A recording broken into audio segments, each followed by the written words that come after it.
پاکستانی ضلع گجرات کے لوگ بڑی تعداد میں تقریباً 60 کی دہائی میں اپنے علاقے سے نکل کر پاکستان کے مختلف شہروں اور بعد ازاں دنیا بھر کے مختلف شہروں میں سکونت پذیر ہو گئے۔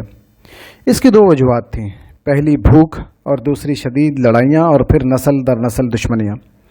ان دونوں وجوہات میں پہلی وجہ کی وجہ یہ تھی کہ گجرات میں زیر کاشت رقبہ گجرات میں رہنے والوں کی شرح سے بہت کم تھا، اور اس میں بھی بہت زیادہ زمین بارانی ہونے کی وجہ سے جس سال بارشیں نہیں ہوتی تھیں، لوگ اپنی بھوک شدت کے ساتھ محسوس کرتے تھے، اور بھوک بھی اپنی پوری شدت کے ساتھ عوام کے کسبل نکال دیتی تھی۔ آگے بڑھنے سے پہلے ہم اپنی سٹوری کو 4 فیز میں تقسیم کر لیتے ہیں۔ آئیے پہلے فیز کی طرف۔ گجرات پاکستان کا وہ واحد ضلع ہے جس کے تقریباً 95% سے زائد گھروں کے بچے دنیا کے کسی نہ کسی علاقے میں موجود ہیں۔ ان میں بیشتر تعداد یورپ میں مقیم ہے۔ یہ لوگ تقریباً 60 کی دہائی میں یورپ جانا شروع ہوئے۔ یہ گجراتیوں کی پہلی پیڑھی تھی، اور ان کا اس وقت واحد مقصد صرف اور صرف اپنے خاندان کو بھوک کی مصیبت سے نکالنا تھا۔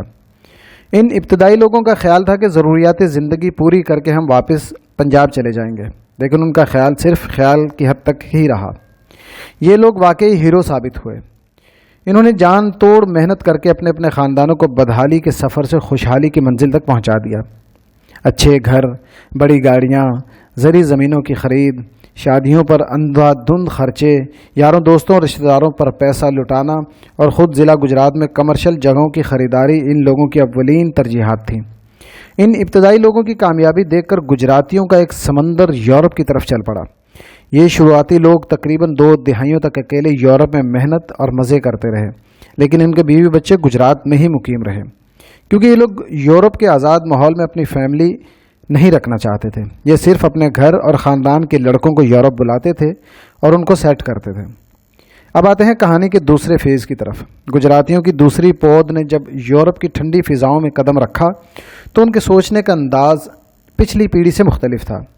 اس کی ایک بڑی وجہ ان کا وہ تکلیف نہ دیکھنا تھا جو پچھلی پیڑھی بھگتا چکی تھی، چونکہ ان کے بڑے ابتدائی کام اور ابتدائی چیزیں مثلاً گھر، کاروبار اور امیگریشن کاغذات وہاں بنوا چکے تھے۔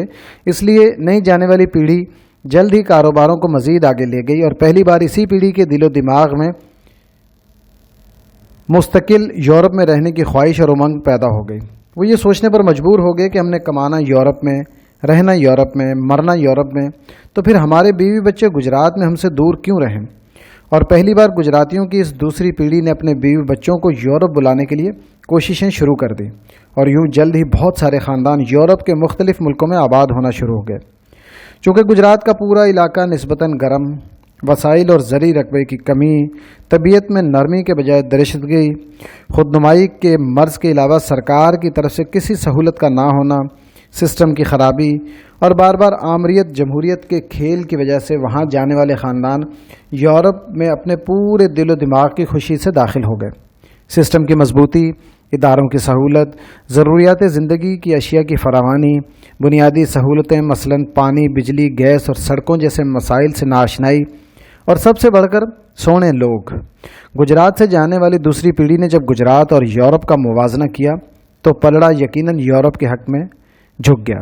پہلی پیڑھی نے دوسری پیڑھی کو بچوں کو یورپ میں نہ رکھنے کی تنبیہ کی تو اس کا جواب یورپ میں رہنے والے ہر گجراتی نے ایک ہی بنا لیا: بندہ آپ ٹھیک ہونا چاہیے۔ اب آتے ہیں کہانی کے تیسرے فیز کی طرف۔ دوسری نسل چونکہ یورپ اور گجرات میں سے ایک کا فیصلہ کر چکی تھی، اس لیے وہیں خود، وہیں فیملی اور وہیں بچے پیدا ہونے لگے۔ یہ گجراتیوں کی تیسری پیڑھی تھی۔ یورپ میں پیدا ہونے والے بچے وہیں تعلیم حاصل کرنے لگے، وہیں کے اسکولوں میں ان کی دوستیاں ہونے لگیں، وہیں کے میدانوں اور پارکوں میں ان کے ساتھی بننے لگے، وہیں کے معاشرے کا رہن سہن اور وہیں کا صبح و شام اور راتیں گزارنے کا طریقہ اس تیسری پیڑھی کے خون میں شامل ہو گیا۔ یہ تیسری پیڑھی مکمل طور پر یورپین ہے، اس کا گجرات سے کوئی لینا دینا نہیں۔ ان سب کو اپنے ممی ڈیڈی سے پتہ چلا کہ ہمارے گرینڈ پا ایشیا کے ملک پاکستان کے ایک ڈسٹرکٹ گجرات سے مائیگریٹ کر کے یورپ آئے تھے، اور یہاں آ کر انہوں نے بہت سخت محنت کی اور اپنی فیملی کو سپورٹ کیا۔ اس تیسری نسل کو اس قسم کی انقلابی کہانیوں سے کچھ لینا دینا نہیں۔ ان کی دلچسپی گجرات میں نہیں بلکہ یورپ میں اپنی اپنی تعلیم، اپنے اپنے کھیل، اپنے اپنے کاروبار، اپنے اپنے شوق، اپنے اپنے دوست یا اپنی اپنی تفریح میں ہیں۔ یہ الگ بات ہے کہ جو چیز تیسری پیڑھی کے نزدیک تفریح ہے وہی پہلی پیڑھی کے نزدیک بے حیائی تھی۔ لیکن جناب وہ پہلی پیڑھی تو مکمل گجراتی تھی، لیکن یہ تیسری نسل مکمل یورپین ہے، اسے گجرات کے اصولوں سے کیا لینا دینا۔ اب یہاں ہم اس کہانی میں ایک اور کہانی شامل کرتے ہیں۔ گجرات کے نواحی گاؤں جدی میں پچھلے سال اسپین سے آئی گجراتی فیملی کی 2 جوان بچیوں جو اسپین کی شہرت رکھتی تھیں لایا گیا، اور ان کے نکاح ان کے قریبی رشتہ داروں کے ان پڑھ گوار لڑکوں سے کر دیے گئے تاکہ ان لڑکوں کے پیپر بھی سیدھے ہو جائیں اور یہ یورپ جا سکیں۔ دونوں لڑکیوں نے اس وقت بھی صاف انکار کر دیا، لیکن سب نے ملا کر کسی نہ کسی طریقے سے نکاح ناموں پر دستخط کروا لیے، لڑکیوں کی رضامندی اور خوشی کے بغیر۔ بہرحال دونوں لڑکیاں نکاح کے بعد اپنی فیملی کے ساتھ دوبارہ اپنے وطن اسپین چلی گئیں اور پھر پاکستان واپس آنے اور شادی کرنے سے صاف انکار کر دیا۔ پورا 1 سال، جی ہاں پورا 1 سال تمام تر فیملی ان کو ہیلے بہانے سے پاکستان آنے کا کہتی رہی، لیکن دونوں بچیاں پاکستان آنے سے انکاری تھیں۔ پھر شاید ان دونوں کا برا وقت یا برا لمحہ آیا جب انہوں نے اپنے خاندان کے بہلانے پھسلانے اور ترلے منتوں پر پاکستان وزٹ کا فیصلہ کیا اور شرط یہ رکھی کہ ہم پاکستان میں شادی نہیں کریں گے۔ وہاں ان کی اس شرط کو تسلیم کر کے پاکستان لایا گیا، لیکن پاکستانی ایئرپورٹ سے باہر نکلتے ہی چونکہ ہم لوگ مرد بن جاتے ہیں، اس لیے دوبارہ دونوں بچیوں پر شادیوں کا دباؤ ڈالنا شروع کر دیا۔ انہوں نے ماننے سے انکار کر دیا، فیملی نے دباؤ بڑھانا شروع کر دیا، انہوں نے سختی سے مسترد کر دیا۔ چونکہ دباؤ ڈالنے والے پاکستانی اور دونوں لڑکیاں اسپینش تھیں، اس لیے دال نہیں گلی۔